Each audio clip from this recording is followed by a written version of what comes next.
Hi guys, and welcome back to another video from Between the Ropes TV. Finally, it's been announced. One of the worst kept secrets in boxing this year.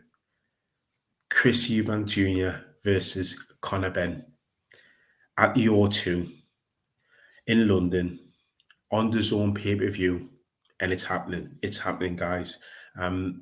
Mixed emotions for me about this fight, if I'm going to be perfectly honest. I mean, they're both the sons of absolute legends, but this fight doesn't do much for me. It's at catch weight. It's not for a belt. There's not really an obvious path for the winner, but it's a big money fight, and it's definitely a fight that captures the casual. It captures the imagination of the man and woman walking down the street because of the history of their respective dads. Come fight week, everybody will know about this fight. Everybody will be talking about this fight, and everybody will be watching this fight. So it's going to be absolutely huge. I think probably it's going to be one of the biggest fights of the year, definitely in the UK. How the fight goes, well, we'll have to talk about near at a time. There's lots of different things to take in consideration, such as this weight that's going to be contracted to fight at, and also whether or not they're going to have a rehydration clause, because I think that could be the biggest tipping point in the fight, the rehydration clause. Because if Chris Eubank Jr. is allowed to rehydrate, bearing in mind he fought at super middleweight, and Conor Benn hasn't fought above welterweight, Chris Eubank Jr. is going to have a massive advantage on fight night, huge advantage. But having said that, I mean, this fight potentially could really ignite. And I'm just thinking about the press conferences. I mean, imagine the press conferences with Chris Eubank Senior there, Nigel Benn there. Imagine the ring walks with their dads there. You can even imagine their dads in the ring staring at each other just before the fighters touch the gloves. So all that aspect, I think it's going to have all the it's going to have all the funfare. It's going to have all the drama with it. But in terms of in the ring, I can't see Conor Benn pulling this off. I think Chris Eubank Jr. revert to type, and by that I mean he'll go back to what he usually knows. I don't think he'll be looking to box clever like he has been shown in the Roy Jones Jr.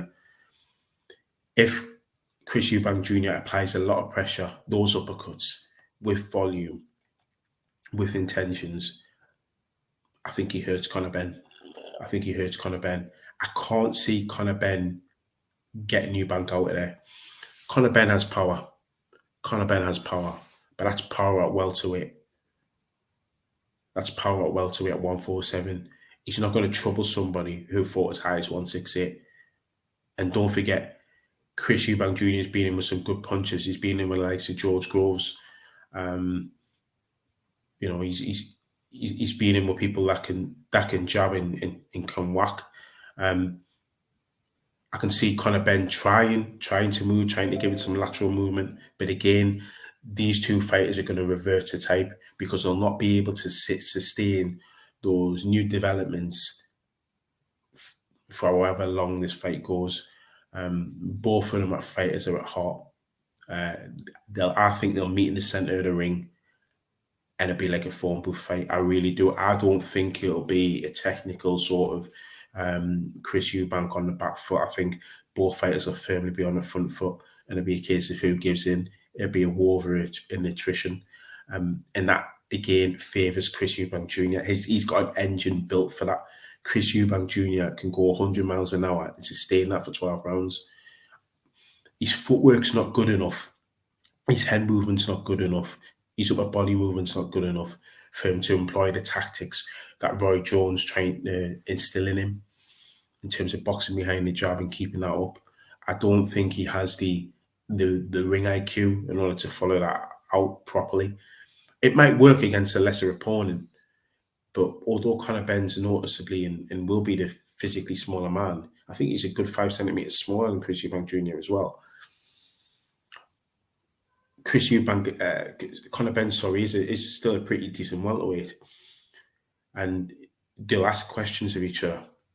But I just feel as though, even if, let's just say, this fight is made up just above the like middleweight, super welterweight limit, if the rehydration clause isn't too harsh on Chris Eubank Jr., I think his pressure will tell. And I think Conor Benn will struggle to keep Chris Eubank Jr. off his chest.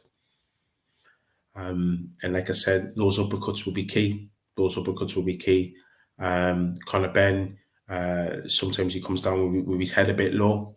And if he comes down with his head a bit low and Chris Eubank Jr. takes that step back, that